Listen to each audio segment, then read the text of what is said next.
Well, hello.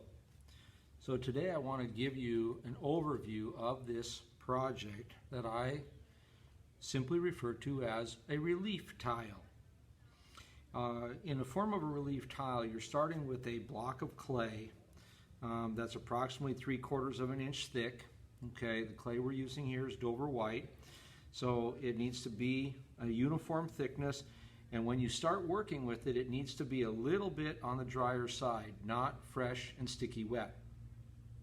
Because the first thing you're going to do is apply one of your pictures to the tile so that you can outline the pattern that you're ultimately going to create.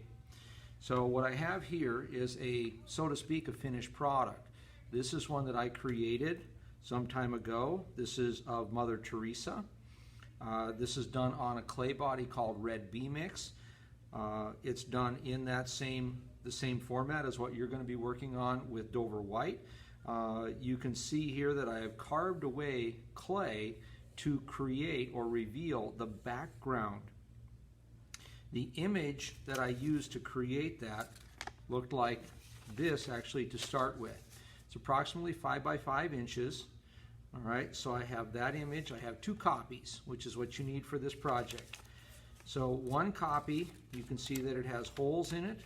This copy was placed on the clay, okay, and then I used the needle tool, like this, okay, the needle tool itself, all right, to create the dot pattern to outline or delineate the various spaces, the various forms or shapes that are part of my finished product. So in much the same way, another image that I used, this particular one happens to be of Mother Mary. This is from a piece of art, a painting that was created and used as part of an album cover. I was inspired by the image, so I printed it and I created this image in a form of a relief tile. This particular copy, as you can see by the back, it has the poke marks in it from the needle tool. Okay, I kept the other copy, and this one has labels on it that you can see. I've labeled the glaze colors that I was using when I finished the tile. So that's why you need 2 copies. 5 by 5 inches is approximately what fits onto the slab of clay. You can see that here, all right, that it fits. So it can be a little bit larger, but 5 by 5 is a good approximation of what you want to start with as you get going with this project. So you need 2 copies. They do not need to be in color, as my images happen to be here. But color is a good start if you have access to a color printer. The other tools that you will be using for this project, so I mentioned the needle tool. This is called a B3. You may have experienced that already. It has a carving end, and it has a double-edged X-Acto knife blade on the other end. This is a good tool, and this is called a ribbon tool. The ribbon tool will be your very common, very easy to use tool for carving away and removing clay, and I'll be demonstrating that momentarily. Commonly too, you're going to be using a plaster bat. So the plaster bat is what you will place the slab of clay on, and you will work from that, and then of course a plastic bag will be incorporated on a daily basis so that your project dries slowly. So I'm going to set my kind of a finished product aside. This has not been glazed, but it has been bisque fired. So this I'm just going to set aside, but that's what a bisque fired piece would look like, and then of course it needs to be glazed. I'm going to set aside the images that I used previously, and then I'm going to introduce the image that I'm going to use today. So this is an image of a border collie standing at a fence. So the importance of the image is that you have something that has some depth to it, some different layers that can be created when you're carving away the clay. So it's important to look at the image itself to find something that has a background, but also a foreground and something maybe right behind it. So look at something that has layers. You want to be able to incorporate a variety of layers into your finished product. So this particular one, I folded it to size so that it fits approximately on my piece of clay. I've left the clay is a little bit larger. I'm not concerned about that at this point, but I will be able to use that, so along with the needle tool, and I'll be able to outline the various spaces. I've kept another one. You can see that that's full size, so to speak, on a piece of printer paper. And I'm going to keep that one and set that aside so I can use that one later on for the glazing of my finished product. So as I begin, I have the block of clay, and then I'm going to begin by creating the dot patterns that are going to be used later on to delineate, of course, so I can carve away the various spaces. So as I look at the top, I see the foreground here, the fence line. So what I want to do is I want to start just with some simple dots, and I want to start poking that through. I do not want to go very deep. I want to make just enough depth so I have a mark in the clay, and you can see as I pick this up, this is very important, hold down the paper if you pick up the edge to see that the marks you're creating are in fact made into the clay. And I'm just going to make a series of dots going across, and I can continue that on each end. So I have now delineated what's going to be the fence. Now what I also want to delineate is the space that's going to be the dog. I can make a subtle suggestion. There's a tree and some other trees in the background. I can make some subtle suggestions of that. I'm not going to worry about that too much at this point because I want to focus on the dog. So what's going to be at the foreground of this image is going to be the nose. So I want to gently delineate the nose of the dog. Now, what's also a nice idea is you need to keep in mind that the clay is wet and the paper is going to tend to stick to it. So as I make the nose, I can now see that I have a space there for the nose. All right. Now I want to keep in mind that the wetter the clay is, the more the paper is going to stick to it. On a curved area, I can go a little bit closer with the dot pattern. On a straight line, like with the fence, I could have made 2 dots and connected them when I trim it. That's real easy. I would not have had to make that whole series of dots going across there to delineate that fence, but I did just by example. Here for the nose, I have that. That's important. I want to also delineate just a space for the mouth. So as I poke through to delineate the mouth, so here's the jawline. And I'm going to come down here and I'm going to do some dots around the tongue. And then back up to the jawline. I'm going to delineate a space. I'm just going to create a couple of dots just to where the eye socket happens to go. I want to then delineate the top of the head. Okay, and I want to go to a high point at the top of the ears, coming around the side of the ears, and towards the bottom of the ears, towards the back. Now, with this particular image, I don't need to get real precise simply because I have the image and I can look back at the image as I carve it, and as I glaze it, I have the other copy. So here, I'm going to make a subtle suggestion with the dots to show a curvature. And then here as we come down for the body of the dog.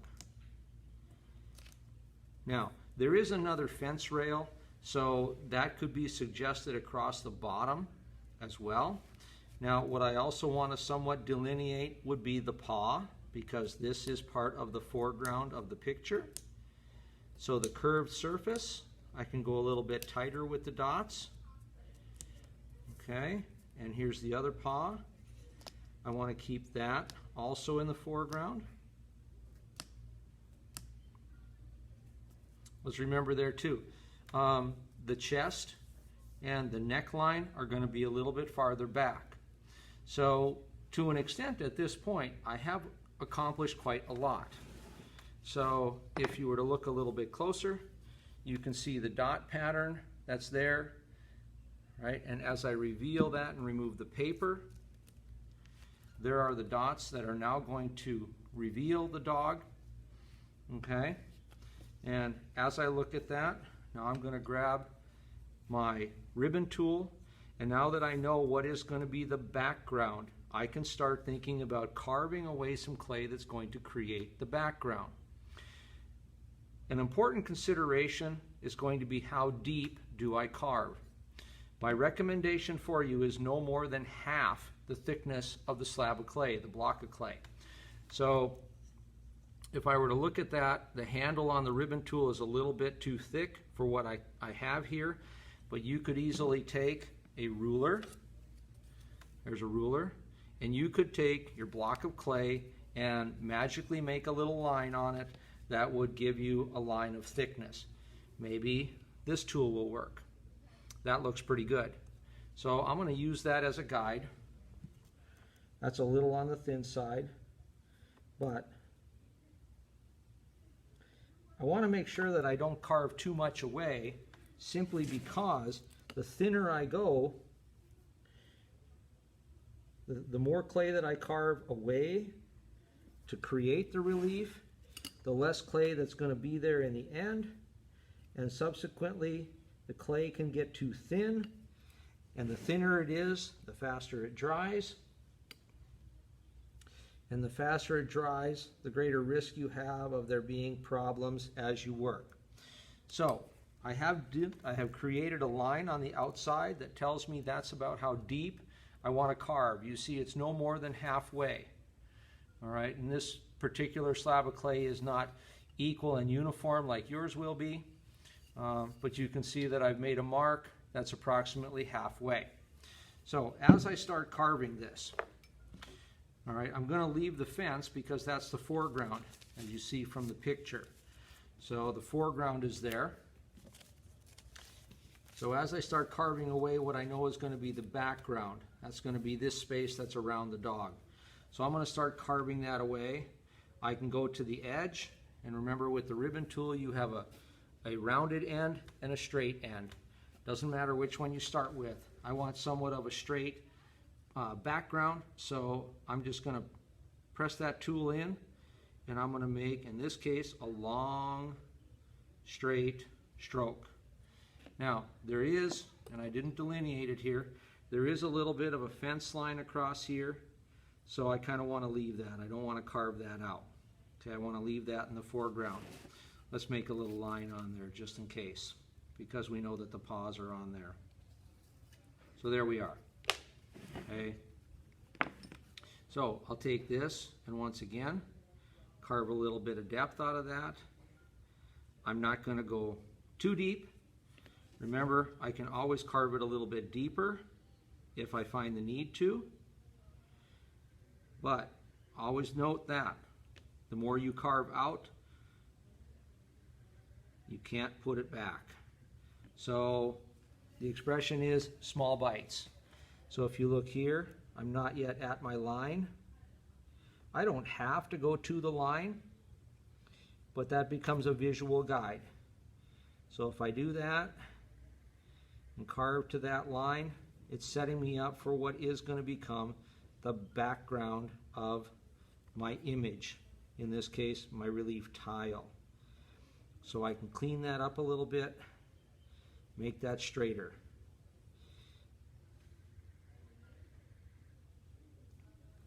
All right. So I have some background area. Now, what do I do as I get closer to the form itself? Well, as I look at my picture, I know that I can take this all the way up to the shape of the dog. So that's what helps with having the series of dots, is I know where my foreground, my main object, in this case a dog, Australian Shepherd, is going to be. So here I'm just switching the end of the tool, and I'm getting in there to create a little depth around the dog. And there, I don't want to go too much. You don't have to go right to the dots. The dots are going to either be carved away or they're just going to become part of your image in the end, the finished product. It's really up to you. You don't want to leave the dots per se, because those could cause an air pocket and subsequently an explosion. But you can see here how I can scratch away just a little bit at a time the clay from that background. So I'm going to continue working to create that. So again, here I have all background, so I can come in here and just kind of start that, and I can get close almost to my line, and I lift that out. I'm going to come back over here,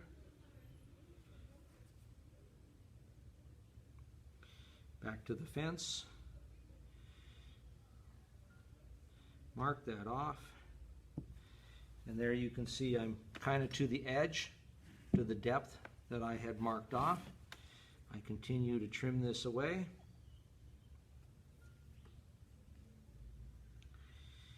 And this is, of course, what you'll be starting to do on Monday, on day 1, if you will. On day 2, you'll continue the process with minimal carving. So the important part is, at any point in time, is that you don't carve away too much clay. Once you carved it away, it's very difficult, if almost impossible, to add it back in. So there we have a good start to a relief tile.